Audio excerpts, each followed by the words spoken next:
Right Venkatareddy గారు, ఇప్పుడు అనేక విమర్శలు వస్తున్నాయి. నిన్న మొన్నటి వరకు ధర్మేంద్ర ప్రధాన్ రాజీనామా అటు ఆర్ఎస్ఎస్ చెప్పిన తర్వాతే జరిగింది అన్న విమర్శ చల్లారక ముందే ఇప్పుడు మరో విమర్శ, అసలు మొత్తంగా విద్యా వ్యవస్థలోకి ఆర్ఎస్ఎస్ దూరిపోయింది, వైస్ ఛాన్సలర్ల నియామకాలన్నీ కూడా ఆర్ఎస్ఎస్కి అనుసరణలోనే జరుగుతున్నాయనేది ప్రతిపక్ష నేత ఆరోపణ. అందుకు బలం చేకూరుస్తూ కూడా ఆయన కొన్ని ఎగ్జాంపుల్స్ చెప్పే ప్రయత్నం చేశారు. ఏం జరుగుతుంది అసలు దేశంలో, దేశ విద్యా వ్యవస్థలో? ఇప్పుడు వంశీ గారు ఆర్ఎస్ఎస్ అనేటువంటి చర్చ ఇలా రాహుల్ గాంధీ గారు కొత్తగా పెడుతున్నటువంటిది ఏం కాదు. ఆయన అనేక సంవత్సరాల నుంచి కూడా మాట్లాడుతున్నటువంటి అంశం. ఆయన ఒక ఎజెండా కింద తీసుకొని మాట్లాడుతున్నటువంటిది. ఆర్ఎస్ఎస్ అంటే ఒక దేశభక్తి, దేశ సమగ్రత, సాంప్రదాయాలు, భారత జాతీయత, భారత రక్షణ, వీటి పట్ల ఒక ప్రత్యేకమైనటువంటి విధి విధానం ఉన్నటువంటి ఒక సంక్షేమ నిర్వహణ చేసేటువంటి కార్యక్రమాలు చేసేటువంటిది. కానీ రాజకీయాలతో దానికి ఏమి సంబంధం లేదు. దాంట్లో అనేక మంది ఉంటారు. ఆర్ఎస్ఎస్ మీటింగ్ అవుతుంటే బయటకు అవుతుంటది. అనేక మంది కాంగ్రెస్ కు సంబంధించిన సింపథైజర్స్ కూడా వస్తుంటారు. మొదటి నుంచి కూడా ఒక 50-60 ఏళ్ల నుంచి విద్యార్థులుగా, చిన్నపిల్లలుగా వాటికి ఉండేటువంటి సుమారుగా ఒక 35-40 వేల స్కూళ్ళు ఇవాళ ఆర్ఎస్ఎస్ నడుపుతున్నటువంటిదండి. ఒక సామాజిక సంస్థ అది. సరే, ఇవాళ కొంతమందికి నచ్చకపోవచ్చు. ఈ హిందూ ముస్లిం అనేటువంటి భావజాలం వచ్చిన తర్వాత కేవలం ముస్లింల కోసమే ఈ దేశం ఉంది, ముస్లిం ఉండే సెక్యులరిజమే అనేటువంటి పద్ధతి లోపల రేవంత్ రెడ్డి గారి మధ్యన మాట్లాడినాడు కదా, కాంగ్రెస్ అంటే ఇస్లాం, ముస్లింలు అంటే కాంగ్రెస్. ఒక ముఖ్యమంత్రిగా మాట్లాడడం అనేటువంటిది నాకు కొద్దిగా సిగ్గు అనిపిస్తుంది. ఏ ముఖ్యమంత్రి మాట్లాడలే కాంగ్రెస్ ముఖ్యమంత్రిగా. తులసిరెడ్డి గారు ఉన్నారా, అది బాగా తెలుసు. అంటే ఇంత దిగజారి మాట్లాడుతున్నటువంటి పద్ధతి లోపల సహజంగా ఆ మాట యొక్క అర్థము ఇతర మతాలు ఐక్యంగా సమన్వయం అయ్యేటువంటి పరిస్థితి ఏర్పడుతుంది. దానికి ఎవరు కారకులు? సరే, ఇప్పుడు విద్యా వ్యవస్థకు సంబంధించి మతాలు, రాజకీయాలు ఇవన్నీ పక్కన పెడితే విద్యా వ్యవస్థలో స్కూల్కి వచ్చే పిల్లల్లో అన్ని మతాల వారు ఉంటారు, అన్ని ప్రాంతాల వారు ఉంటారు, భాషలు మాట్లాడే వాళ్ళు ఉంటారు. మళ్ళీ వాళ్లే రేపటి భావి భారత పౌరులని మనం చెప్పుకుంటాంగా. మరి వారికి వచ్చేసరికి ఇవన్నీ ఎందుకు ఆపాదిస్తున్నారు? రాహుల్ గాంధీ గారు మాట్లాడిన దాంట్లో అర్థరహితం అండి. ఆయన మొత్తం వైస్ ఛాన్సలర్స్ అందరినీ కూడా ఆర్ఎస్ఎస్ భావజాలం ఉన్న వాళ్ళనే నియమిస్తున్నారు అనేటువంటిది తప్పుడు సంకేతం. ఇప్పుడు సెంట్రల్ వైస్ ఛాన్సలర్ శేష్ గారు ఉన్నారు. సెంట్రల్ యూనివర్సిటీస్ ఉంటాయి, రాష్ట్ర యూనివర్సిటీస్ ఉంటాయి. దానికి ఒక రిక్రూట్మెంట్ ప్రాసెస్ ఉంటుంది. రిక్రూట్మెంట్ ప్రాసెస్ అంటే నాకు తెలిసినంత వరకు ఏంటంటే సెంట్రల్ గవర్నమెంట్ కి సంబంధించినటువంటి సెర్చ్ కమిటీస్ ఉంటాయి, రాష్ట్ర ప్రభుత్వాలు. ఇవాళంటే మేము 15 రాష్ట్రాలు 16 రాష్ట్రాలు మేము అధికారంలో ఉన్నామండి. గతంలో మేము ఉన్నామండి 4-5 రాష్ట్రాలు ఉన్నాం. ఈ తెలంగాణ ఉమ్మడి ఆంధ్రప్రదేశ్ తీసుకోండి. ఉమ్మడి ఆంధ్రప్రదేశ్ లో కాంగ్రెస్ వాళ్ళు కదా, కాంగ్రెస్ టీడీపీ కదా పాలించినటువంటిది. సహజంగా అవి రిక్రూట్మెంట్ ప్రాసెస్. విద్యా వ్యవస్థల్లో రాజకీయ జోక్యమే లేదంటారా వెంకటరెడ్డి గారు? వాస్తవం మాట్లాడుకుందాం. రాజకీయ జోక్యం అనేటువంటిది లేదు అని చెప్పను. ప్రతి రంగంలో రాజకీయ జోక్యం ఉంది కదా, దీని ఒక్కనే మనం ఎందుకు మాట్లాడతాము? ఏ విద్య, వైద్యం అనేటువంటిది ఉచితంగా ప్రజలకు అందించాలో ఆ రెండే ఇవాళ కాస్ట్లీ ప్రొడక్ట్ ఇది. ఈ రెండింటి కోసమే తల్లిదండ్రులు కింద మీద పడుతున్నటువంటి పరిస్థితి. వాళ్ళ ఆదాయం లోపల 30% పిల్లల చదువు కోసం పోతున్నటువంటి పరిస్థితి. నేనంటే ఆ స్థాయి దాటిపోయిందని ఇప్పుడు మీకైతే ఆ పరిస్థితి ఉండి ఉంటుంది బహుశా. కాబట్టి నేను ఏమంటున్నా అంటే విద్య ఎటువంటి పరిస్థితి ఏర్పడ్డది? ఎమ్మెల్యేలు, మినిస్టర్లు, విద్యా సంస్థలు పెట్టి రాజకీయాలకు అతీతంగా మాట్లాడుతున్నాను. విద్యా సంస్థలు నడుపుతున్న పరిస్థితి వచ్చిందండి. మీకు తెలుసు కదా, హైదరాబాద్, సికింద్రాబాద్ లో ఎంతమంది ఉన్నారు? మల్లారెడ్డి గారు ఉన్నారు, పల్లా రాజేశ్వరరెడ్డి గారు ఉన్నారు, రకరకాల వ్యక్తులు ఉన్నారు రాజకీయాలకు. వీళ్ళు నడుపుతున్నారు విద్యా సంస్థలు. ఇట్లా విద్యా సంస్థలు నడిపించి మంత్రులుగా ఉండి, ఎమ్మెల్యేలుగా ఉండి, దానికి అనుకూలంగా ఉండేటువంటి నిర్ణయాలు చేసి ఒక డబ్బులు సంపాదించేటువంటి వాణిజ్య కేంద్రాలుగా, విద్యా వాణిజ్య కేంద్రాలుగా ఏర్పాటు చేసిన మాట వాస్తవం కాదనేటువంటి వాళ్ళకే సీట్లు ఇచ్చేందుకు టికెట్లు ఇచ్చేందుకు మీ పార్టీలు కూడా చాలా ఆసక్తి చూపిస్తున్నాయి కదా ఇటీవల. జరగచ్చు ఆ నిర్ణయాలను టీచర్లు కూడా ఒప్పుకుంటున్నారు కదా. ఏ ఫీల్డ్ లో అయితే టీచర్లు మీరు అన్నటువంటి కేసులోకి వచ్చేటప్పటికి టీచర్లు కూడా వాళ్ళనే గెలిపిస్తున్నారు. ఏ మేధావులు అనేటువంటిది విద్యా వ్యవస్థను ప్రక్షాళన చేసేటువంటి ఉపాధ్యాయ వర్గం ఉందో, మరి ఎక్కడ జరుగుతుంది మార్పు? ఇదంతా ఈజీగా ఇవాళ రాహుల్ గాంధీ అనగానే అన్నట్టుగా కాదు. మీరు అందరూ ప్రశ్న అడిగారు, మీరు ఇండైరెక్ట్ గా అడిగినారు, నేను డైరెక్ట్ గా సమాధానం చెప్తున్నాను. ఓట్లు ఎవరు వేసినారండి? ఓట్లు అదే శేష్ గారు నాలాంటి వాళ్ళు ఓట్లు వేసి ఉండొచ్చు కదా. కాబట్టి దీన్ని ఒక కోణంలో ఇప్పుడు ఒక ఎగ్జాంపుల్ మీరు చెప్పారు కాబట్టి నేను మాట్లాడుతున్నా. శేషు గారు వచ్చి నేను పోటీ చేస్తా అంటే మీ భారతీయ జనతా పార్టీ టికెట్ ఇస్తుందా సార్? వాస్తవంగా మాట్లాడుకుందాం. సామాన్యులకు కూడా గెలిపించిన పరిస్థితి ఉంది. ఇవాళ అటువంటి పరిస్థితి ఉందా లేదా అనేది అంటే ఎన్నికలు మీరు అడుగుతున్న ప్రశ్న, ఈ దేశంలో ఎన్నికలు, ప్రక్షాళన, ఎవరు ఎన్నికైతున్నారు, ఆర్థిక పెట్టుబడులు ఏంది అనే కోణానికి సంబంధించి ఉంటుంది. ఎందుకు నేను ఈ అంశం మాట్లాడానంటే, విద్యా వ్యవస్థలో మార్పులు రావాలంటే ఇప్పుడు మనందరం చర్చించినంత మాత్రాన మార్పులు రావు. చట్టసభలో చర్చలు జరగాలి. ఆ చట్టసభలో చర్చలు జరగాలంటే ఆ చట్టసభలో చర్చించేది ఎవరు? మళ్ళీ వాళ్ళే.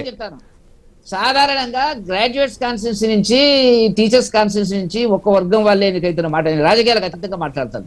ఎన్నికైతున్నారు ఒక క్యాస్ట్ వాళ్ళు ఎన్నికైతున్నారు. నేను చాలా మంది మిత్రులు నాకు బీసీలు ఎస్సీలు కనపడుతుంటారు.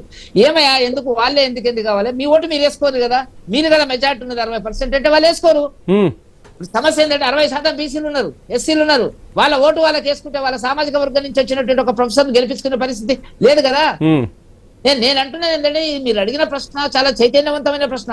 సమూలంగా గ్రాస్ రూట్ లెవెల్కి వెళ్ళి మనం ఆలోచించాలి. ఆ కోణంలో జరగడం లేదు. వచ్చిన పరిస్థితి ఏంటంటే ఇంకొక చిన్న సబ్మిషన్ చేయొచ్చా వెంకటరెడ్డి గారు? ఇంకొక చిన్న సబ్మిషన్. ఇందాక శేషు సార్తో మాట్లాడినప్పుడు ప్రపంచంలో ఒక 100 యూనివర్సిటీలు తీసుకుంటే మనం ఎక్కడో ఉన్నామంటే, మేము చదువుకున్నప్పుడు నాకు కొంత గుర్తున్న అంశాన్ని ఇప్పుడు మీ ముందుకు తీసుకొచ్చే ప్రయత్నం చేస్తున్నా. నలంద యూనివర్సిటీ గురించి చాలా గొప్పగా చెప్పుకుంటాం, బెనారస్ యూనివర్సిటీ గురించి చాలా గొప్పగా చెప్పుకుంటాం. విదేశాల్లో ఉన్న చాలామంది అప్పట్లో ఉన్న రాజులు యువరాజులే ఇక్కడికి వచ్చి చదువుకున్నారని చెప్తే, ఈరోజు ఏంటి సార్ దేశంలో ఉన్న యువత మొత్తం అమెరికా వెళ్ళిపోతున్నారు. సున్నాని కనిపెట్టింది మనమే అంటాం. ఎన్నో శాస్త్ర సాంకేతిక రంగాల్లో అప్పట్లోనే పురోగతి సాధించామన్న మనం ఈరోజు ఎందుకు వెనకబడిపోయాం? ఈ రాజకీయ పార్టీల వల్ల కాదా సార్? నిజమే. మరి రిక్రూట్మెంట్ ఇప్పుడు ఉస్మానియా యూనివర్సిటీ ఉందండి. ఉస్మానియా యూనివర్సిటీలో నేను చదువుతున్నప్పుడు ప్రొఫెసర్ మాతూరు గారు అని, ప్రొఫెసర్ రామనాథం అనేటువంటిది, doctor Divakarla Venkatavadhani, doctor C Narayana Reddy, Subbarao గారు, ఎమినెంట్ స్కాలర్స్ ప్రొఫెసర్స్ నేను చూసినానండి. మేము వాళ్ళతో పనిచేసినాం. ఇప్పుడు ఉస్మానియా యూనివర్సిటీకి వెళ్ళండి, అసలు రిక్రూట్మెంట్ ఉందా? అవుట్ సోర్సింగ్ ఏమంటారు శేష్ గారు చెప్పాలి. ఇప్పుడు నాకు తెలియదు వాళ్ళని ఏమంటున్నారు. ఫ్యాకల్టీయా ఏమంటారు శేష్ గారు వాళ్ళ పొజిషన్స్? ఇప్పుడు కాంట్రాక్ట్ కూడా కాదు, ఇంకేదో అంటున్నారు వాళ్ళని. కాంట్రాక్ట్ అయినా మీరు యూనివర్సిటీలో కాదు, ఒక యూనివర్సిటీలో చెప్తున్నాను. వంశీ గారు మీరు అడిగింది అయితే శేష్ గారికి తెలుసు. యూనివర్సిటీలో ఒక ప్రొఫెసర్ రిక్రూట్మెంట్ జరగాలంటే పెద్ద తతంగం ఉంటుంది. 2 జాతీయ పత్రికల లోపల అడ్వర్టైజ్మెంట్ ఇవ్వాలి. University expert from other university నుంచి రావాలి, సబ్జెక్ట్ ఎక్స్పర్ట్ ఉండాలి, గవర్నమెంట్ రిప్రజెంటేటివ్ ఉండాలి, యూనివర్సిటీ రిప్రజెంటేటివ్ ఉండి ఆ కమిటీ మీట్ అయిన తర్వాత సెలక్షన్ జరగాలండి. ఇవాళ జరుగుతుందా అండి? నాకు అర్థం కాదు. మీరు స్టాండర్డ్స్ ఎందుకు పడిపోయినాయి అంటే ప్రైవేట్ యూనివర్సిటీస్ వచ్చినాయి, ఎందుకంటే బెటర్ ఎడ్యుకేషన్ ఇస్తున్నట్టు. కాబట్టి ఎక్కడో దగ్గర ఇవాళ రాహుల్ గాంధీ గారు అన్నట్టు కాదు, ఆర్ఎస్ఎస్ అనేటువంటిది కారణం కాదు. ఇవాళ వ్యవస్థలో ఉండేటువంటి లోపాల వల్ల, ప్రభుత్వాల ఉదాసీనత వల్ల, ప్రభుత్వాలు పూర్తిగా ప్రైవేటీకరణకు వెళ్ళడం వల్ల, కార్పొరేట్ శక్తులు విద్యా విధానంలోకి రావడం వల్ల, ఏ పార్టీనైనా కానివ్వండి, ఏ రాష్ట్రమైనా కానివ్వండి, రావడం వల్ల ఒకటి మీరు అన్నట్టుగా మీరు అంటున్నారు 4% ఇన్వెస్ట్మెంట్ ఉండే, తర్వాత 2.5. ఇప్పుడు 100 రూపాయలు ఉంటాయండి ఒక రాష్ట్ర ప్రభుత్వం దగ్గర. రాష్ట్ర ప్రభుత్వం 100 రూపాయలు ఉంటే 100లో ఏం చేయాలి? 50 రూపాయలు సంక్షేమ కార్యక్రమాలు ఖర్చు పెట్టాలి. అవి ఓట్లు సంపాదిస్తాయి, సీట్లు సంపాదిస్తాయి. మనం పదవిలో ఉండాలి ముఖ్యంగా కదా మాకు. మనం అంటే రాజకీయ పార్టీలు. ఆటోమేటిక్ ఏమైతుంది? దేన్ని తగ్గించాలనుకున్నప్పుడు ఏం జరుగుతుంది? విద్యా జీతభత్యాలకు ఇవ్వాలా, పెన్షన్స్ ఇవ్వాలా. కాబట్టి తక్కువ చేసేటువంటి డిపార్ట్మెంట్ ఏదొస్తుంది? విద్య వైద్యం వస్తుందండి. నేను రాజకీయాలకు అతీతంగా మాట్లాడుతున్నాను. ఉన్న 100 రూపాయలను సర్దాలన్నప్పుడు ఎవరికి మోసం చేయొచ్చు? విద్యా వ్యవస్థను మోసం చేయాలి. కానీ దేశం కోసం ధర్మం కోసం అంటున్న భారతీయ జనతా పార్టీ కూడా ఆ విధంగానే పంచితే మరి దేశం ఎటుపోవాలి, ధర్మం ఎక్కడ నిలబడుతుంది సార్? ఒక్కటి దేశంలో మొత్తం విద్యా వ్యవస్థ కేంద్ర ప్రభుత్వం నియంత్రణలో లేదు, రాష్ట్ర ప్రభుత్వాల పాత్ర ఉంది. రాష్ట్ర ప్రభుత్వాలు కేంద్ర ప్రభుత్వం సహాయం చేస్తుంది. మీకు ఒక విషయం చెప్తాను, మీకు తెలియదు, శేష్ గారు ఉన్నారు. ఒక్కటి గుర్తుపెట్టుకోండి, యూనివర్సిటీలో పనిచేసేటువంటి వాళ్ళు, డిగ్రీ కాలేజీలో పనిచేసేటువంటి వాళ్ళు, ఎయిడెడ్ డిగ్రీ కాలేజీలో పనిచేసేటువంటి వాళ్ళ జీతభత్యాలను కేంద్ర ప్రభుత్వం నిర్ణయిస్తుంది. అన్నాడు సర్వేపల్లి రాధాకృష్ణుడు. టీచర్స్ డే అనేది ఒక వీళ్ళకి మాకుంది తప్ప ఎవరికి లేదు వాస్తవానికి. ఆ జీతభత్యాలు ఇప్పటికి కూడా కేంద్ర ప్రభుత్వమే నిర్ణయిస్తుంది. అంటే మంచి జీతాలు ఇవ్వాలా, అట్రాక్టివ్ సాలరీస్ ఇన్సెంటివ్స్ ఇవ్వాలా, సర్వీస్ కండిషన్స్ బాగుండాలా, మేధావులు వస్తారు, లేకపోతే వాడు ఎస్ఐకి వెళ్ళిపోతారు, sub inspector better, assistant professor కంటే అనే పరిస్థితి వస్తుంది. కాబట్టి ఇవన్నీ చరిత్రలో వీటన్నిటికీ తిరోధకాలు ఇచ్చినటువంటి వ్యవహారం జరుగుతుంది. రాహుల్ గాంధీ గారు ఆయనకి అర్థమై మొత్తం కన్ఫ్యూజన్ లో రాత్రి పొద్దున కనపడుతున్నటువంటిది ఆర్ఎస్ఎస్ ఒక ధార్మిక హిందూ సంక్షేమ కార్యక్రమాల కోసం, సమాజం కోసం పనిచేసేటువంటి ఒక సంస్థ తప్ప, వెల్ఫేర్ అసోసియేషన్ తప్ప ఆయనకు కనపడేటువంటిది చాలా మంది. ఇంకొకటి చెప్తాను, ఒక 50 ఏళ్ళుగా 60 ఏళ్ళుగా ఉస్మానియా యూనివర్సిటీ చూశానండి. మీరు ఉస్మానియా యూనివర్సిటీలో 2 వర్గాలు ఉండేది, ఒకటి లెఫ్ట్, ఒకటి రైట్. పీడిఎస్యు, ఆర్ఎస్యు, రకరకాల ఎన్ఎస్యు నామ మాత్రమే. వినండి. ఇప్పుడు ఏం జరిగింది అక్కడ? ఏబీవీపీ అనేటువంటి స్లోగా 50 సంవత్సరాల నుంచి పెరిగింది. దాంట్లో నుంచి మేధావులు వచ్చినారు, దాంట్లో నుంచి చదువుకున్న వాళ్ళు వచ్చినారు.